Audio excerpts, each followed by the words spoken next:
તો સુરતના પલસાણામાં સુરતીઓ ઉપરાંત બિન ગુજરાતીઓ એટલે કે પરપ્રાંતિયો પણ પતંગ ઉડાડવામાં ભારે રસિયા જોવા મળી રહ્યા છે। ત્યારે સાંજના 4 વાગે પણ કડોદરા, જોલવા અને હલદર વિસ્તારમાં દરેક ધાબા પર પતંગબાજી થતી જોવા મળી।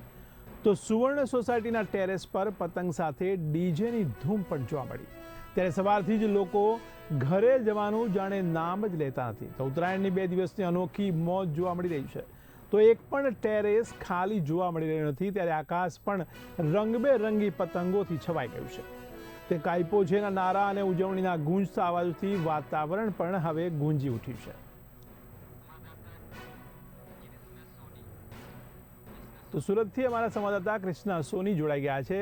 જી કૃષ્ણા, અત્યારે હાલ ત્યાં શું વાતાવરણ જોવા મળી રહ્યું છે?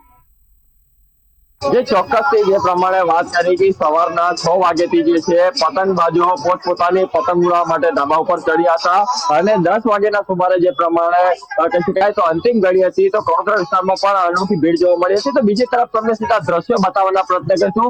આકાશમાં જ્યાં જો ત્યાં પતંગ જોવા મળી રહી છે અને પતંગબાજો જે છે સવારના 6 વાગ્યાથી જે છે પોતપોતાના ધાબા ઉપર ચડ્યા। હાલથી તો તમને દ્રશ્યો બતાવવાના પડ્યો, જ્યાં આકાશમાં જો ત્યાં પતંગનો એક અનોખો જ માહોલ જોવા મળી રહ્યો છે। કારણ કે 2024 ની અંદર જે પ્રમાણે પતંગબાજી કરી હતી અને આજે પતંગબાજોને ઉત્સાહભરે સુરતીઓ જે છે તે અલગ જ મોજ માનતા હોય છે। તો સામે સીધા તમને દ્રશ્યો બતાવવાનો પ્રયત્ન કરતો લોકો જે છે તે એક અલગ જ મોજ ચાલી રહી છે। તો બીજા આપણી સાથે અહીંયાના બિલ્ડિંગ ના જે વ્યક્તિ છે એમની સાથે વાત કરવાનો પ્રયત્ન કરીશું કે કઈ રીતે સુરતીઓની મોજ ચાલી રહી છે, પતંગબાજીનું કઈ રીતે ઉત્સાહ જોવા મળે છે। જી આપનું નામ?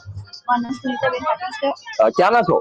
અમદાવાદના છો તો પછી એક પતંગનો તમને વધારે અનુભવ છે। શું કે પતંગ આજે ઉત્તરાયણ છે, સાંજે 5 વાગ્યા છે, કઈ રીતનો માહોલ જોવા મળી રહ્યો છે? માહોલ તો સારો છે, બહુ મજા આવે છે। પણ જેવી મજા અમારા અમદાવાદમાં આવે છે એવી મજા છે થોડી ઠીક છે। કેટલા વાગે ધાબા ઉપર ચડ્યા હતા પતંગ માટે? અમે સવારથી ચડ્યા સવારથી અત્યાર સુધીમાં કેટલીક પતંગો કાપી હશે, કેવો મજા આવી રહ્યો છે? ઘણી બધી કાપી, મજા તો ઘણી આવે છે। અમદાવાદના રહેવાસી છો કહી શકાય તો જે પ્રમાણે ક્યાંક ને ક્યાંક ઊંધિયું અને ઉંબડિયું જે એક વ્યક્તિ કહી શકાય તો સુરતીઓ માટે ફેવરેટ છે। ચાખ્યું બાકી કરી ઊંધિયું? ના, હજુ તો લાયા નથી કારણ કે કડોદરામાં તો મળતું નથી હમણાં। કે જઈને અમારા ભાઈ લેવા માટે પણ હમણાં મળ્યું નહીં અમને। સાંજે જોઈએ હવે મળે તો ઠીક, તો ઘરે બનાવીએ। કેટલીક બિલ્ડિંગો અહીંયા છે, કઈ રીતનો ઉત્સાહ જોવા મળી રહ્યો છે? અમારે અહીંયા 7 બિલ્ડિંગો છે, ઉત્સાહ તો ઘણો જ છે। ઘણા લોકો જોવાય છે તમને અહીંયા, ઘણા બધા છે અહીંયા ટેરેસ પર, નાના બાળકો છે, બધા ભાઈઓ છે, બહેનો છે, ઘણી મજા આવે છે અમને। અમદાવાદમાં તો રાત્રિ સમય કહી શકાય તો ફાનસ બાનસ ચડતું, અહીંયા ભૈયા ચગાવ્યું છે કે નહીં કોઈ દિવસ? ના, એ તો હજુ જોયું નથી મેં, આજે જોઈએ જોવા મળે કે।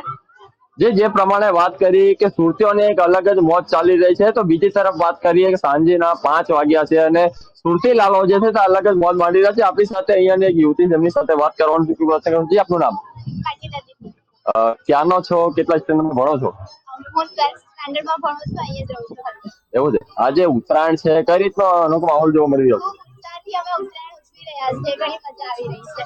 અત્યાર સુધી સવારથી કેટલી પતંગો કાપી હતી? ઘણી બધી કાપી છે, કપાઈ છે, મારી કપાઈ છે, બે બીજાની કાપી છે। અરે કાઈપો છે ને નારો તો લગાવ્યા જ પતાવે છે।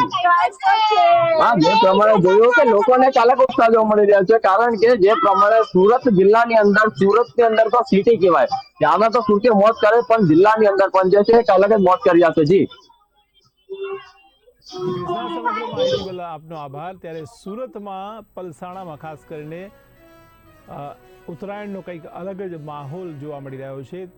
તો પરપ્રાંતિયો પણ આ પતંગ ઉડાડવાનો લાહવો લઈ રહ્યા છે।